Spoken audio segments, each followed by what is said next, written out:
It's our day 3 of Lucknow Banaras trip. এখন ভোর 5টা বাজে, লখনৌ স্টেশনে চলে এসেছি। আর আমাদের ট্রেন সকাল 5:35-এ, বানারসে নামাবে সকাল 10:40-এ। Check out from Lucknow and check in to Banaras. দেখা হচ্ছে বানারসে। হ্যালো এভরিওয়ান, লখনৌ, অযোধ্যা আর বেনারস ভ্রমণের দ্বিতীয় ব্লগ নিয়ে চলে এসেছি। আর এই ভিডিওতে থাকছে বেনারস ভ্রমণের সমস্ত খুঁটিনাটি আর সাথে খাওয়া দাওয়া। এটা কিন্তু মিস করলে একদমই চলবে না। ট্রেন আমাদের প্রায় সঠিক সময়েই বেনারস স্টেশনে নামিয়ে দিয়েছে আর নামা মাত্রই আমরা হোটেলে গিয়ে চেক ইন করে নিয়েছি। আমাদের কিছু সুবিধা থাকার জন্য আমরা স্টেশনের প্রায় একদম কাছেই একটা হোটেল নিয়েছিলাম, তবে আপনারা চাইলে ঘাট অথবা মন্দিরের কাছাকাছিও অনেক হোটেল পেয়ে যাবেন, তা নিয়ে নিতে পারেন। আজকে বেনারসে প্রথম দিনের আমাদের প্রথম গন্তব্য হলো অন্নপূর্ণা মাতার মন্দির। তার জন্য চলে এসেছি গদুলিয়া চক। এই গদুলিয়া চক থেকে মন্দির, ঘাট, মার্কেট সমস্তটাই পায়ে হেঁটে ঘুরতে হয়। সেই মতো আমরাও পায়ে হেঁটে অন্নপূর্ণা মাতার মন্দিরে চলে আসলাম আর এখানে প্রতিদিন দুপুরে বিনামূল্যে যে ভোগ প্রসাদ খাওয়ানো হয় তা গ্রহণ করলাম। এরপর গদুলিয়া চক থেকে ঘাট বরাবর সোজাসুজি যে রাস্তা গেছে তা ধরে পায়ে হেঁটেই আমরা ঘাটের দিকে চলে গেলাম কিছু ঘাট দর্শন করতে। এই বেনারস যেমন মন্দিরের শহর, ঘাটের শহর, ঠিক তেমন খাওয়া দাওয়ার শহরও বটে। আর এই টোটাল ব্লকটায় প্রচুর খাওয়া দাওয়া সংক্রান্ত খুঁটিনাটিও রয়েছে।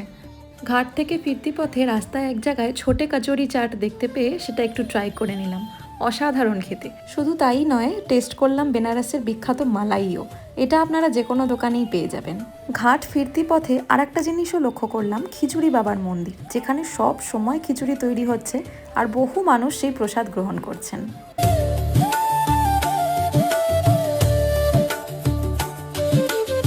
এখন বাজে 5টা, দশাশ্বমেধ ঘাটে চলে এসেছি সন্ধ্যা আরতি দেখবো বলে। অলরেডি প্রচুর লোক এখানে এসে বসে রয়েছে। বেনারস ভ্রমণের আজকের এই প্রথম দিনে আমাদের নেক্সট প্ল্যান হচ্ছে দশাশ্বমেধ ঘাটে সন্ধ্যা আরতি দর্শন। তার জন্য আমরা বিকেল 5টার মধ্যেই দশাশ্বমেধ ঘাটে চলে এসেছি আর সন্ধ্যা আরতি শুরু হয় সন্ধ্যে 6টা থেকে।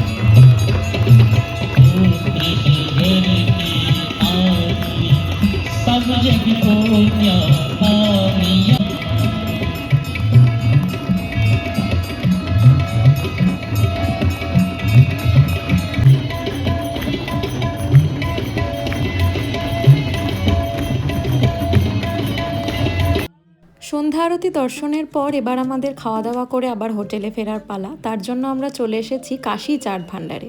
এটি বেনারসের বিখ্যাত চাটের দোকানগুলির মধ্যে অন্যতম। এখান থেকে আমরা আলু টিক্কি চাট আর টমেটো চাট, এই 2 রকমের চাট টেস্ট করলাম। অসাধারণ খেতে, দারুণ টেস্ট। আর তারপর রাতের ডিনারটা অন্নপূর্ণা রসোই রেস্টুরেন্ট থেকে করে আজকের মতো বেনারসের প্রথম দিন শেষ করলাম। আজ বেনারসে দ্বিতীয় দিন ও সম্পূর্ণ ট্রিপের চতুর্থ দিন।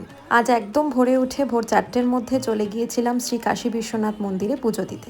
আমরা সুগম দর্শনের জন্য আলাদা করে আগে থেকেই টিকিট কেটে গিয়েছিলাম এবং খুব সহজেই দর্শন করতে পেরেছি, পুজো দিতেও পেরেছি। সুগম দর্শনের প্রতিটি টিকিটের জন্য একটি করে প্রসাদের বাক্স পাওয়া যায় এবং সেটি সুগম দর্শন প্রসাদ কাউন্টার থেকে সংগ্রহ করতে হয়। এখন ভোর 5টা আর শীতের সকাল বলে এখনও আলো ফোটেনি, কিন্তু কচুরির দোকান ঠিকই খুলেছে। বেনারসে একটি বিখ্যাত গলি হলো কচুরি গলি। সেখানে ফেমাস নীলু কচুরি ভান্ডার থেকে ছোটে কচুরি খেয়ে নিলাম। এটি সম্পূর্ণ নিরামিষ দোকান। ভোরের আলো ফোটা মাত্রই আমরা চলে এসেছি এখন কালভৈরব মন্দির দর্শন করতে। বলা হয় যে এই মন্দির দর্শন না করলে নাকি কাশী বিশ্বনাথের দর্শন সম্পূর্ণ হয় না। এখন আমরা এসেছি দশাশ্বমেধ ঘাটে। এখান থেকে নৌকা নিয়ে আমরা 84টা ঘাট ভ্রমণ করব নৌকা বিহারের মাধ্যমে। এক্ষেত্রে আমরা 4 জন আছি বলে কিন্তু আমরা একটা নৌকাই ভাড়া করেছি 2000 টাকা দিয়ে। তবে শেয়ারেও যাওয়া যায়, সেক্ষেত্রে পার হেড 200 বা 300 টাকা করে পড়ে।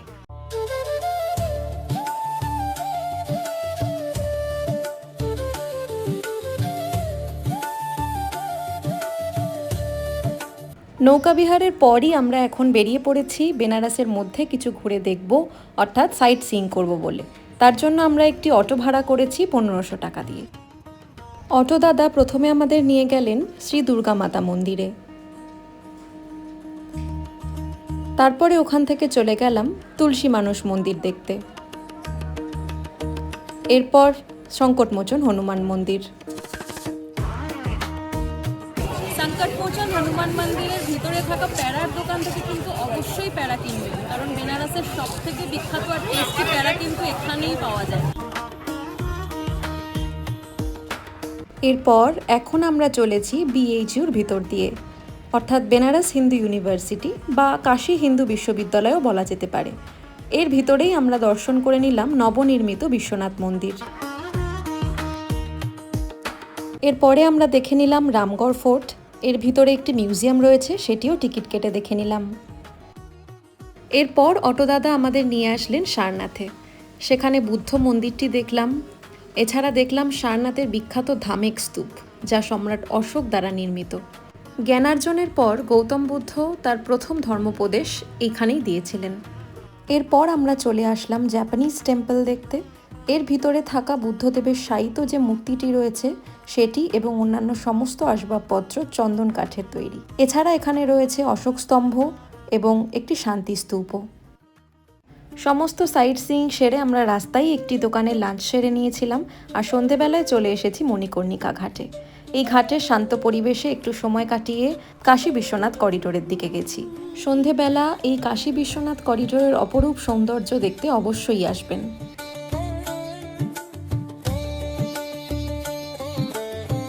মণিকর্ণিকা ঘাট থেকে ফেরার সময় একটি আকর্ষণীয় দোকান দেখে দাঁড়িয়ে পড়লাম, গোবর্ধন মিল্ক পাহাড়। এখানে খাঁটি দুধের তৈরি নানা রকম জিনিস পাওয়া যাচ্ছিল।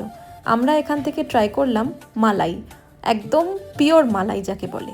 তারপরে চলে গেলাম লক্ষ্মী চায়ওয়ালে থেকে একটু চা খেতে। তবে এখানের একটা খুব ফেমাস জিনিস হলো সিজারিয়ান টোস্ট, সেটাও একটু ট্রাই করলাম চায়ের সাথে, অসাধারণ খেতে। আর রাতের ডিনারটা অন্নপূর্ণা রসোই থেকে প্যাক করিয়ে নিয়ে আজকের মতো হোটেলে ফিরে গেছি।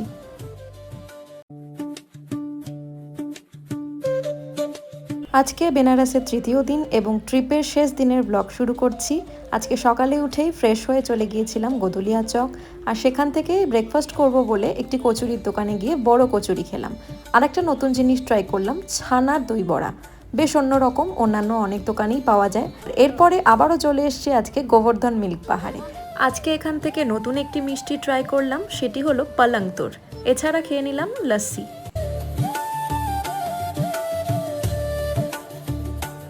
আর বেনারসে আসলে পান না খেলে ট্রিপটা কি করে সম্পূর্ণ হয় বলুন তো? তাই সামনেই একটি পানের দোকান দেখে আমরা দাঁড়িয়ে পড়লাম।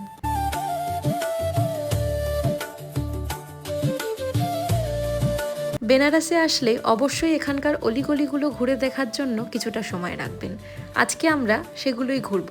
প্রায় সমস্ত গলিতেই বিভিন্ন ওয়াল পেন্টিং করা, যা দিয়ে হাঁটতেও মন জুড়িয়ে যায়।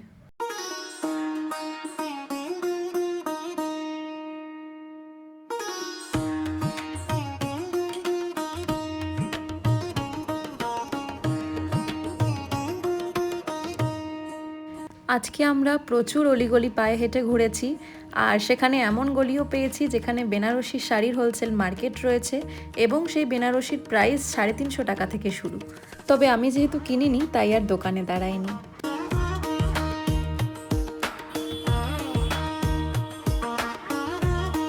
এখানে এসে আরেকটি জিনিস লক্ষ্য করলাম, সমস্ত জর্দার দোকানগুলি বাঙালিদের দোকান আর বাংলায় লেখা রয়েছে।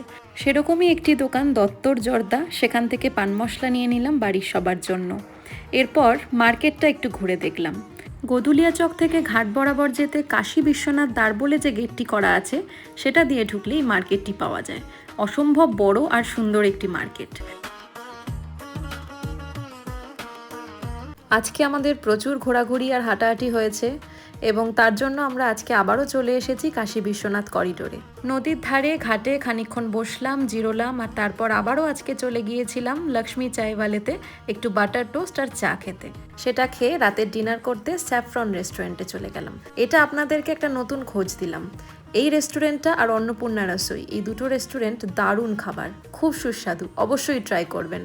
আর এই দুটো রেস্টুরেন্টই প্রায় পাশাপাশি এবং গদুলিয়া চকের একদম কাছাকাছি। প্রচণ্ড এক্সস্টেড, আর পারছি না সারাদিন হেঁটে হেঁটে।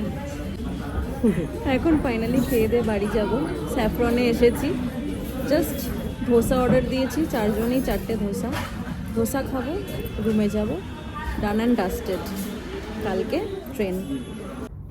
প্রচণ্ড টায়ার্ড, ফিরলাম, হোটেল রুমে চলে এসেছি। হাঁটাহাঁটি, ঘোরাঘুরি, খাওয়া দাওয়া, শপিং সমস্ত কিছু প্রচুর হয়েছে। ট্রিপটাও শেষ হয়ে গেছে। কাল সকালে ট্রেন বারাণসী জাংশন থেকে LKU হাওড়া এক্সপ্রেস। ট্রেনের টাইমিং সকাল 7:15 বারাণসীতে। আমরা হাওড়ায় পৌঁছচ্ছি কালকেই সন্ধেবেলা 6:25-এ। ফার্স্টে আমরা রওনা দিয়েছিলাম লখনৌ, দেন অযোধ্যা, দেন বারাণসী। টোটাল 5 নাইট 6 ডেজের একটা সম্পূর্ণ খুব সুন্দর ট্রিপ কাটিয়েছি। দারুণ মজা করেছি, খাওয়া দাওয়া, ঘোরাঘুরি, এক্সপ্লোর সমস্ত কিছু খুব ভালোভাবে করেছি। কাল সকালে ট্রেন, আবার back to pavilion. Tata, good night. Benaras ভ্রমণের আমার এই ব্লগটি এখানেই শেষ করছি। এই বেনারস ভ্রমণের জন্য আদর্শ সময় হলো শীতকাল, কারণ এই শীতকালে আপনি পেয়ে যাবেন মালাইও, এছাড়া নৌকা বিহারের সময় প্রচুর শৃগাল পাখিরও দেখা পাবেন। তবে গদুলিয়া চক থেকে কোনো অটো বা টোটো না চলাচল করায় এই ভ্রমণে প্রচুর হাঁটতেও হয়। তবে সবশেষে এটাই বলবো, ব্লগটা কেমন লাগলো তা অবশ্যই কমেন্টের মাধ্যমে জানাবেন। ভালো লাগলে অবশ্যই লাইক করবেন এবং সাবস্ক্রাইব করে আমার চ্যানেলটির পাশে থাকবেন। আবারও দেখা হবে আগামী ভিডিওতে।